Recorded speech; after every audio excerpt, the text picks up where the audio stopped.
The proportion of people in Singapore who are obese has grown by more than 2 percentage points over a 5-year period since 2019.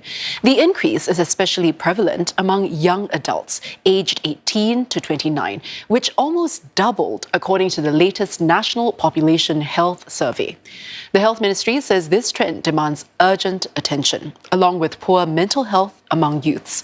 Nadine Yam reports. Ms. Agnes Ong was in her mid-20s when she realised her weight was an issue and it was affecting her health. At her heaviest, she weighed 80 kilograms and had a BMI of over 32. A reading above 27.5 in Singapore is considered obese. I would be breathless when I, walk up the stairs, or that, I would be feeling tired every day, waking up, going to work, coming back home, or even over the weekend. I just did not want to do anything. Ms. Ong decided to act. In 5 years, she lost 30 kilograms and gained newfound energy, confidence, and a commitment towards a healthier lifestyle.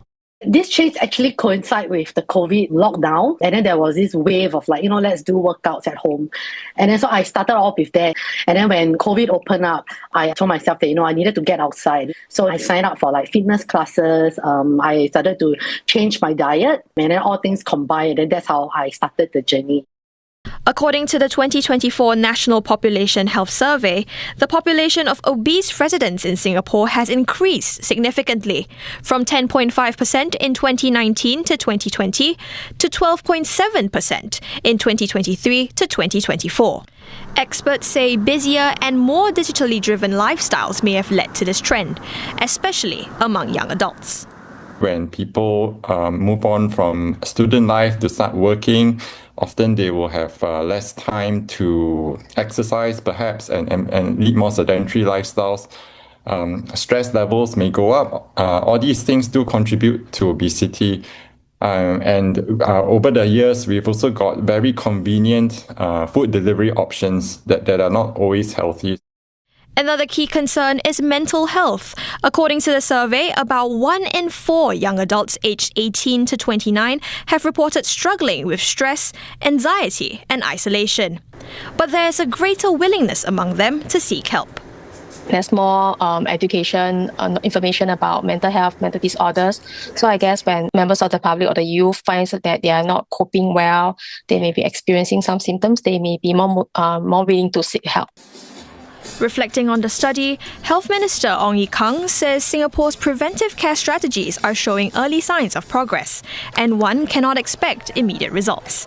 This is a marathon, maybe not even one marathon, multiple marathons. We just have to keep persevering and trust that eventually science and medical science will prevail, and we can over time avoid or delay chronic disease, debilitating diseases that build up over time.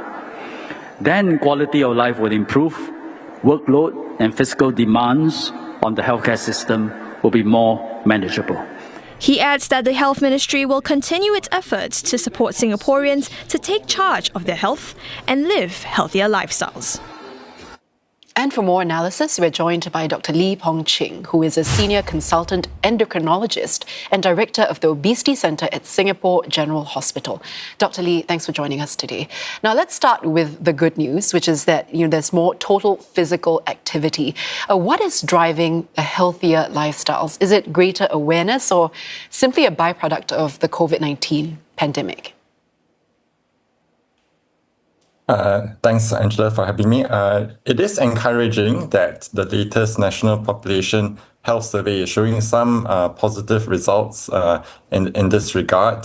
The increase in physical activity could be due to national health initiatives such as the Healthy 365 apps and Healthy Steps Challenge, etc. And there are also other public health measures like the Nutri-Grade labeling on beverages that could lead to reduction in sugar intake that was seen in this health survey. Healthier options in schools, that's helping us to build a healthier environment in Singapore. With COVID-19, I would say it's a double-edged sword. Clinically, we do see some patients lead very healthy lifestyles during the lockdown period where they would focus on healthier diets, increasing their physical activity.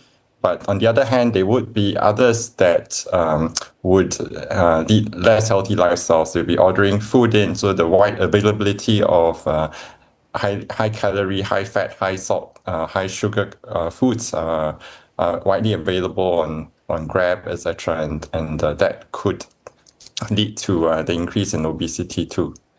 So we're seeing the healthier lifestyles here, and people are also more physically active. You mentioned the availability of food, but are there other factors driving rising obesity in Singapore?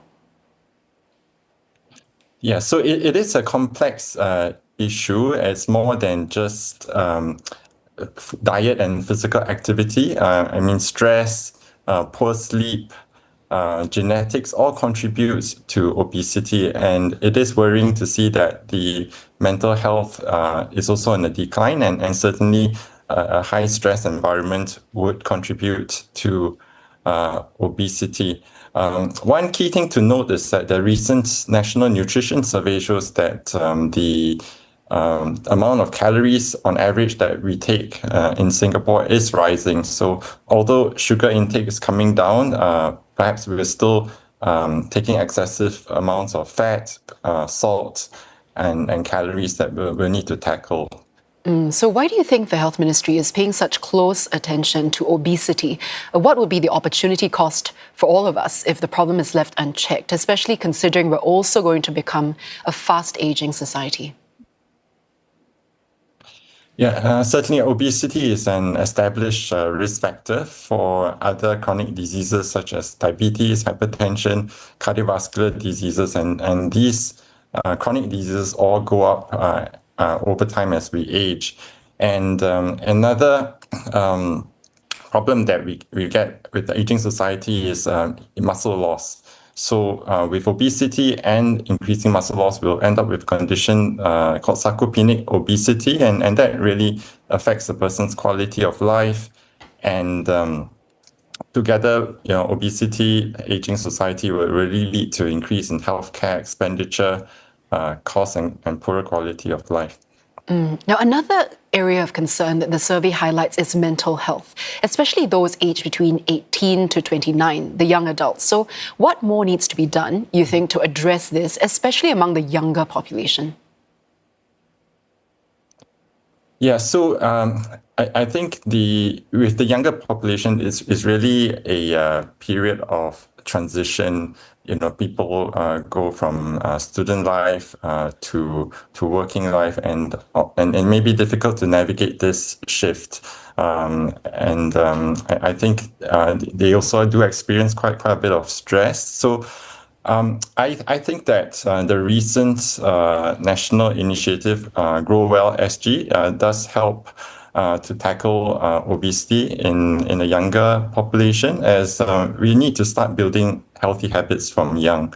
So trying to inculcate good eating habits, physically active lifestyle, limiting or managing the amount of screen time.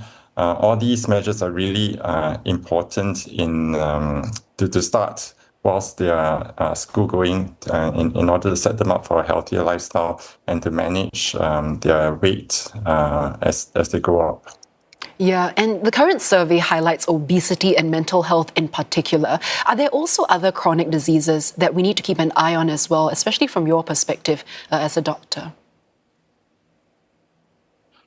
Yeah, so I think it's common. I mean, we are all aware of the association between obesity and diabetes, hypertension, high cholesterol, but they also are associated with cancers as well. So cancer is one of the leading causes of death in Singapore, as well as there's a rise in fatty liver. That's a condition that we are seeing more and more as well. It used to be that alcohol and hepatitis B would be the more kind of common causes of cirrhosis or liver cancers, but that's now been taken over by obesity. So I think we'll start to see some of these chronic diseases that are associated with obesity on the rise if we do not check this rise in prevalence of obesity. Dr. Lee, thank you so much for sharing your insights with us. That was Dr. Lee Phong Ching, who is a Senior Consultant Endocrinologist and Director of the Obesity Centre at Singapore General Hospital.